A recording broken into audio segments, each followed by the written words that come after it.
The Science and Art of Pricing podcast is for those business people who want to tackle the mysteries of pricing products and services. As we discuss the challenging world of pricing, we'll hear from some of the greatest minds share practical tips and best practices on how to use pricing to create a competitive advantage. Thanks for listening.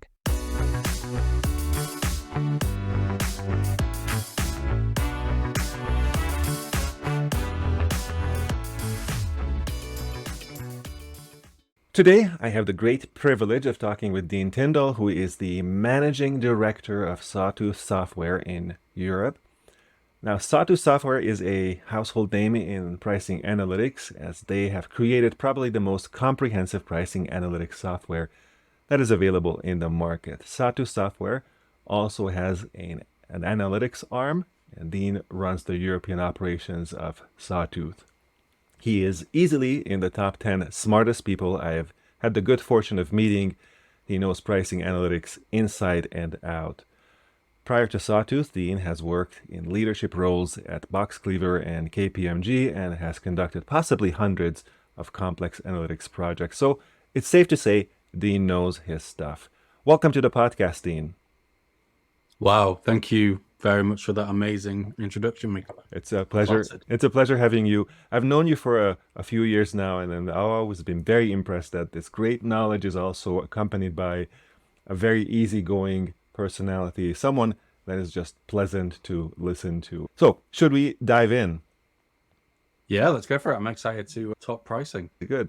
Well, first, it appears to me that a lot of pricing decisions rely on information gathered from surveys. What are some of the best practices in using surveys for pricing decisions? And are surveys reliable? And what are some of the pitfalls that managers who use surveys should avoid? Yeah, sure. And I think it's important to understand why we use surveys for pricing, especially when there's a lot of data that already exists on the databases that businesses have. And the reason for this is a lot of the data that already exists is data that is fixed and data that we can't change. And we can look back into the past, but we can only ever look at what's already happened. Survey data allows us to look into what might happen and what happens when we make certain changes. So this is why surveys come in really handy when we're doing pricing research. Really, they just allow us to formulate scenarios which haven't ever existed. We can test how people react to any market changes we want to do. But it's really important to bear in mind that when we formulate these questions and the experiments that we create, we need to make sure that those questions and experiments aren't going to skew the results. Mm-hmm. And another important element is that we need to make sure that we're speaking to an accurate representation of the market when we're speaking to them. Mm-hmm. So, part of this is simply ensuring that you're using good survey design, so using good questions written in a non-biased way that will allow you to create good quality data. But also, if you speak to the wrong people, you're always going to get the wrong answer. So, we need to speak to the right people in the right way and make sure that we're getting quality responses. Otherwise, it's crap in, crap out ultimately. Yeah. You've worked in marketing sciences for many years. And what are some of the skill sets that are essential in being successful in that discipline? Yeah, so for me, it's always been important to be curious and to be motivated by solving the problems that your stakeholders have. It's called marketing science, but I think quite often we forget about the science aspect of it. What a good marketing scientist should be doing is creating experiments and using those experiments to answer the hypotheses that your clients and stakeholders give you. If we create the right experiment, we can test the right hypothesis, and we can answer those questions rigorously. Statistical tools and algorithms are obviously a big part of that, but if we create the wrong experiment, the best algorithm in the world isn't going to rescue you from that. Many years ago, I worked at a company that was a marketing sciences department. And it looked to me that the company moved a lot of people into that department without having the necessary education, necessary knowledge, hoping that they'll just pick it up as they go. And some of them did pick it up as they went, and some of them did not. And it's marketing sciences tends to be a discipline where you can sort of get by without immediately displaying the fact that you really don't know what's going on. When you're a pilot and you don't know how to land an airplane, you're not going to work. Same thing with a doctor who doesn't really know how to do an operation. Marketing sciences, you can get by for a while, and I've always thought that there should be a little bit more rigor in weeding out candidates who really don't know how to get started with this discipline and how to conduct it. Have you had an experience in the past where you dealt with people, whether they were clients or coworkers, who really did not know what they were talking about? Even using myself as an example, so I don't have a academic record of learning statistics. Myself, I have a economics degree. So what that taught me how to do is to think in terms of frameworks and models. So I came to the profession with an understanding of how to think abstractly about things, which I think really helps for marketing science, but I didn't know the statistics. And thankfully, I was able to learn that from colleagues and mentors going through, but not everyone has the capacity for statistics. I would say it's important to understand enough so that you know how to break something. If you don't know when a particular model or algorithm or assumption is going to be broken, then you're just going to be using everything carte blanche, and you're never really going to know when you've crossed the line. And I think that's important. But I don't think we need people who can, calculate Euclidean distances by the hand. I think we need people who understand enough to know, hang on, what I'm about to do is breaking several assumptions, and that is going to render this model unusable. In fact, statistics is only a portion of the skill set that people in this discipline need to have. Let's talk about pricing. Let's dive a little bit more into pricing. Pricing is the vehicle by which companies monetize value. However, products or features often have different value to different customers. So segmenting customers into unique groups is becoming an increasingly common exercise in organizations. Value-based segmentation, so to say. Dean, if you could walk me through it a little bit, how would someone go about conducting value-based segmentation? What are some of the steps? What techniques and methodologies would one apply? Yes, certainly. So segmentation has long been a popular technique for grouping individuals into more coherent and easily reached groups. The most popular forms of segmentation out there include, demographic segmentations, using clustering algorithms to identify groups who are similar on attitudes or beliefs within the market. Value-based segmentations are gaining some ground lately because businesses are really trying hard to make the most out of the customers they already have. They want to understand how to increase the amount of money that people are spending. And really that leads us to the first step of creating a value segmentation, is understanding how value is generated within the business in the first place. So how do people earn you money? But also it's not just the income side, it's how do they cost you money as well. So it's really understanding that customer lifetime value across all of the customers, identifying the calculation, and then applying that calculation, however you define it, to each of the customers in your database. And when it comes to, identifying these inputs for the value segmentation, what we're really looking to do is understand the potential of each of the variables on your database to describe or predict the value measure that you've just created, ideally with a level of statistical rigor. And this can be performed with, lots of different algorithms, such as random forests, shade, latent class, or even simpler forms of regression or even significance testing. Because ultimately what we're doing is we're just looking to identify the key elements of our customer data which drive the value behavior we've previously identified.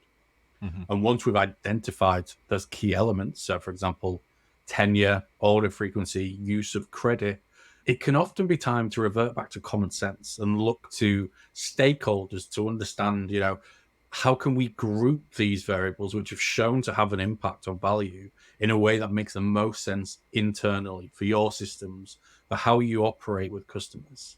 Well, you mentioned earlier a couple of complex approaches, shade, regression, latent class. So let's jump into some of those more complex approaches in pricing analysis. One of them is max diff analysis.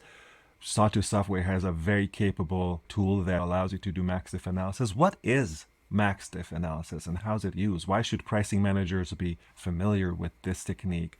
Yeah, sure. So max diff is a form of questioning where we're typically seeking to understand the relative hierarchy of a given list of items. And this can be pretty much everything. So it can be advertising messages, ice cream flavors, product features, really anything where you want to understand how people would rank them. Typically, we show people between 4 and 6 items at a time, and we ask them to select the best and worst item each time we show them a set. So we'll show them 6 items, ask them to select the best and worst, then we'll show them another 6 items and go through each time. And typically, each item will be shown at least 3 times in different positions and amongst different items. And this gives us a really robust understanding of how people rank the full list. But really, to understand why MaxDiff or maximum difference scaling, to give it its full name, is such a good tool, we need to think about how poor traditional rating scales are at driving differentiation. If you give people a list of items and you say, how important are these on a scale of 1 to 5? Chances are everyone's going to say everything's either a 5 or a 4. You'll get a lot of scores the same. You won't then really have a granular understanding of how people rank everything, because most responses have just ranked everything the same. So traditional rating scales are pretty poor, especially at differentiation. If we then go to the flip side of that, the absolute opposite end of the scale, where you want to drive the most differentiation, we're talking about a technique called paired comparisons, where we might show people 2 items and say, okay, of these 2, which is the best, which is the worst? But that's really inefficient. That is going to take so many questions to get to that final ranking that we don't want to put respondents through that. So max diff takes the benefits of paired comparisons because we're asking people to drive that differentiation, but we make it much more efficient. And because we can include, 6 items in a set up to and rotate them, we're learning a lot and we can infer a lot about relationships between all the items. It's a really powerful tool for understanding, relative appeal. And you can even make it more powerful by using what's called an anchored max diff. So you can add in additional questioning to help understand the absolute appeal of the items within there. That's to say, which of the items in the list would actually drive your desired behavior or which actually appeal to a respondent rather than just how they rank them relative to each other. So an anchor would be a price anchor. For example, would you be willing to pay a certain amount higher or lower? Or it could also be, I would be interested in purchasing it versus not purchasing it, other than just an actual rank. Yeah, exactly. So an example of an anchor question would be, which of these features would actually drive your interest, or which of these products would you actually purchase? And then when you add the anchor in, you can identify everything above the anchor then suddenly is a purchased item and everything below it is not. And you can use then that data to drive really good techniques such as a turf analysis, which is total and duplicated reach and frequency, which shows you how to optimize reach across your portfolio as well. So it's a really powerful technique. And despite its perceived complexity, it's actually relatively simple to employ. The end result is a ranking, but it's not just a ranking, but it's also there's magnitude within it, so people can tell whether the first item is twice as preferred as the second item, but the second and the third they're neck and neck about. That's a lot of where the power also comes from. Tell me a little bit about the do's and don'ts of max diff analysis. Anybody who is looking to roll up their sleeves and conduct max diff analysis, what are the things that they should do and what are the things that they should stay away from doing? Max diff is pretty hard to break. So, we need a list of items. So you need to know how many items you want to test. And we need to show each of those items a set amount of time. If you want the most robust version, you need to make sure that you're showing each item 3 times to each respondent. And that's going to give you really strong results and you're going to get really strong differentiation. However, the downfall of a max diff is the more items we have in our list, the more questions we need to ask respondents. So we just need to make sure that we're not putting a max diff study into a questionnaire that's going to take 10 minutes because nobody wants to do that. We're not going to talk about that today here in this podcast. Maybe potentially sometime in the future. There's some advanced versions of MaxDiff. One of them that I thought was pretty impressive is called Bandit MaxDiff, where MaxDiff is actually learning from the many respondents that are making choices. And so the next respondent is actually shown already the winners of previous respondents. So you can include even hundreds of items into that MaxDiff because it has learned from the past what some of the more preferred items are, and it's only showing that. So we don't need to go into that level of detail. What I do want to ask you, though, Dean, other research approaches that are being used today in the world of pricing research. For example, Van Westendorp price sensitivity meter or Gabor Granger. What are they? What are their pros and what are some of the cons in using those? Yeah, sure. So you've probably named the two primary ones that people use, and I've certainly used them myself in the past as well. And first, we'll talk about Gabor Granger pricing, and this really involves showing a respondent a particular product. So you're showing them a fully formed product concept on its own on the screen, and you're giving them a randomly generated price point. And you have a question, which is, how likely would you, based on the below product and the below price, how likely would you be to purchase it? This is typically on a 5-point scale. It could just be a yes/no point, but ultimately, what we're trying to do is work out whether at that price point they would be interested in buying the product or not. If someone is interested in buying the product, we will then increase the price point we show them and ask them the question again, up until the point where they no longer say they're interested in purchasing the product. On the other side, if somebody isn't interested in buying the product at that price, we can lower the price until they say they are interested in buying it. It's good because it can help you draw some pretty basic demand curves. So if you have, price on the x-axis and percent agreeing to purchase on the y-axis, you can draw a demand curve for each of the products you test within your Gabor Granger. But the main drawback of a Gabor Granger style pricing is we're asking about a single product in isolation. We're not putting it amongst some competitors in the market. It's not particularly realistic in that sense, but it can be useful for identifying psychological price cliffs which exist in the market. So, do you have a product that cannot go above $10? Does demand just drop off a cliff after $10? It's really useful for identifying those kind of price points. Van Westendorp is another popular technique, and it's probably got even less rigor than Gabor Granger. It involves asking respondents to answer 4 questions again about a single product, fully formed concept. And these questions are, at what price would the product be so cheap you'd question its quality? At what price would a product be a bargain and you'd definitely purchase it? At what price would this product be getting expensive, but you'd still probably purchase it? What price would this product be far too expensive that you wouldn't purchase it at all? You collect all this data from all the respondents for your products, and then you chart the cumulative frequencies of these 4 questions. And if you chart it on an XY scatter plot, again with price on the X and frequency on the Y, you get 4 lines. And these 4 lines form a rough diamond shape in the middle at the different intersections. And this is typically referred to as, the acceptable pricing zone. So as long as you price your product within this zone, Van Westendorp says, oh yeah, you've probably priced about right.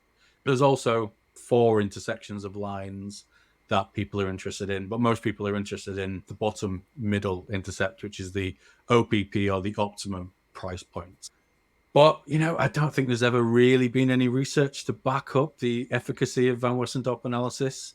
It can be useful for products where you've generally no idea how to price them. You just want to know what respondent feel is an okay price for them, give you a ballpark price that's not going to turn too many people off. But it's really, for me, Van Westendorp is you're at the initial stages of product development and you need an idea of the pricing. For a couple of seconds, let me take a break and give a shout out to our sponsor of this podcast, which, ironically and actually unbeknownst to Dean, is Sawtooth Software.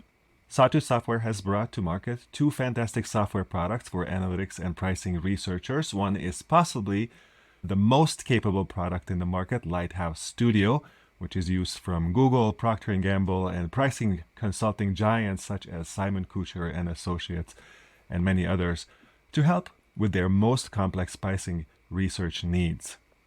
The other is a cloud-based survey tool called Discover, which is also capable of setting up MaxDiff, conjoint analysis, and other advanced capabilities. If you have any interest, please reach out to me. I will put the link in the description of the podcast. So this takes us to conjoint analysis, which is often considered the gold standard of pricing research methodology, particularly when looking to understand what customers are willing to pay for a product or feature when looking to optimize price. So first, in high level, can you walk me through how a conjoint study is set up, how it works?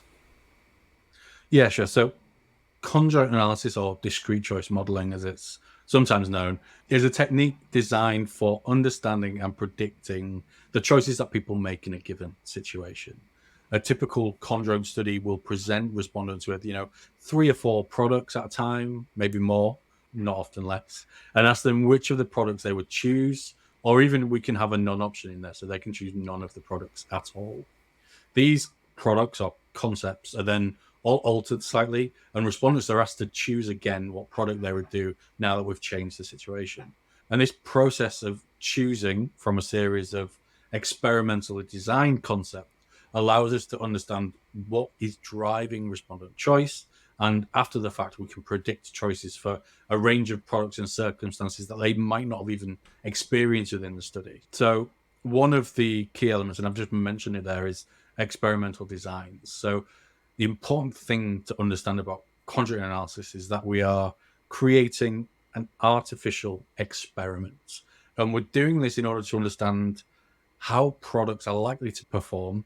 And in essence, to do this, we need to deconstruct the products available in the market into their individual components. So we call these attributes and levels. And we do this so that we can understand how each of these components contribute to the entire appeal of the product. So when we deconstruct a product or we test it in a conjoint analysis, we can then add the product back together and understand how appealing it would likely to be. Choosing, the attributes and levels within a conjoint is also probably the most important part of any study. We need to make sure that we're thinking carefully about how we decompose those products in the market. So, for example, if we have a t-shirt, we can have attributes that include things like brand, size, fit, color, material, price. So there would be our attributes, and that's how we've decomposed what a t-shirt is for the model. But also within size, we can have levels. So we can have small, medium, large, extra large. And we've, again, then decomposed the t-shirt even further with all our levels. One of its key strengths is telling you why a product may be performing well. What is it about that t-shirt that is driving people to choose it in our simulation? Is it the color? Is it the brand? Is it the material? Or is it the price? When we design a conjoint experiment and we carefully choose those attributes and levels, we can then create a vivid picture of what is driving that choice in the market. So it isn't just about the predictions, it's about the explanations and the motivations of respondents underneath that. One of my pet peeves when working with clients on a project that involves conjoint analysis is the confusion between a conjoint study and a product concept test. Very often, clients insist that certain combinations of features will be included in the conjoint study because that's the product the way it looks today. Is that a necessity? What is your take on product concept tests versus conjoint analysis? The product concept tests have got a real place. If you have a fixed product and a fixed market and you want to know how it performs in there, great, test it. You can even, have some different scenarios and understand the impact of those different scenarios. However, once you've tested it, it's fixed and you can't go back and change it. So might be able to have, perfect marketing of that product in that one scenario, but we can't change it after the fact. The benefit of conjoint analysis is that you can create the market in any way you want. So you can edit your product to be different from how you first thought it was going to be. You can then simulate your competitors having higher prices because they've just increased their prices. So the conjoint experiment allows you to maintain the life of it after it, your concept test has failed at the first hurdle. The sort of negative side of that is sometimes we have to be a little bit more forgiving to conjoint analysis, that it's not going to be a real 100% example of how the market works, because we might not be able to do it for the model. We might have to test some products which don't exist in the real world. And so it can be quite hard trying to talk clients down from having an absolute amazing, perfect representation of the market to having one that is 95% perfect and produces a good model. For any of our listeners who are not as familiar with conjoint analysis, what's the end result of conjoint analysis? Sure. So I kind of mentioned we understand a bit of the why. And this is really because when we perform a conjoint model and we have attributes and levels and we speak to respondents and then we do our model at the end of it, we get scores which are called utilities, or the appeal of each level that we tested. And these can help us understand which element was appealing to which respondents, and therefore we can get the why. But really the tour de force of conjoint analysis is the market simulator that you can use to predict respondent choices. Using a market simulator, you can create a entire market overview. So you can put in all the products that exist in the market that you tested, understand how respondents are likely to choose all of those products, and then even better, understand what happens when you make a change to that scenario. So, this enables you to edit scenarios in order to understand how best to optimize share, revenue, or profit. You can war game competitors decreasing their prices, understand what might happen if you increase yours, identify how particular product innovations might impact your bottom line. It's hard to underestimate how much value you can get from a conjoint simulator that has been employed on a well-designed study. One of the increasingly popular features of a conjoint analysis and conjoint study and conjoint simulation is understanding willingness to pay from using the simulators. Dean, if you could talk a little bit about how to calculate willingness to pay from using a conjoint simulator. Yeah, sure. So willingness to pay is a key output of using conjoint analysis, especially for pricing decisions. Companies often need to understand, what additional value is being generated for the product if we improve it. And actually, willingness to pay analysis is relatively simple to undertake once you have the market simulator in place. And I think there's a couple of different ways to do willingness to pay, but probably the most well used and the simplest method is what's known as the demand equalization price point.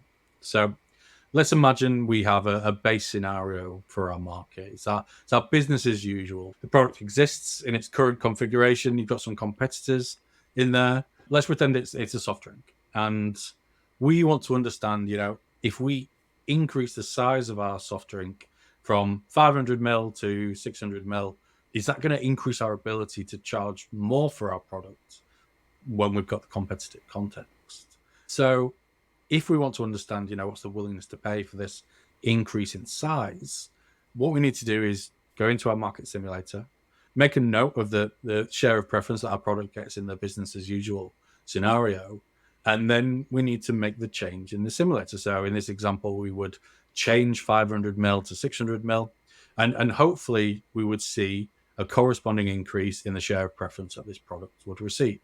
Now, when we're doing willingness to pay analysis by hand the long way, what you're then going to do is increase the price of that particular product until the demand gets to the same level as in the business as usual scenario. For example, if you increase the price by 20 cents, and that's what got you back to the demand equalization price, then 20 cents would be your demand equalization price, or your willingness to pay for that increase in size for the soft drink. Dean, it was a great pleasure having you as a guest. Thanks for sharing your unparalleled knowledge with me and the listeners. Anyone wanting to reach Dean for any business-related questions, you can simply reach him at dean@sawtoothsoftware.com. Please remember it's sawtoothsoftware.com and not sawtooth.com. As I mentioned earlier, Dean runs the European operations for Sawtooth Software, and Sawtooth Software has an analytics consulting arm as well. Feel free to reach out to Dean, and he and his team will be very happy to help you. Thanks again for joining me, Dean, and I hope to see you again soon. Thank you for your time, Miklos. Loved it.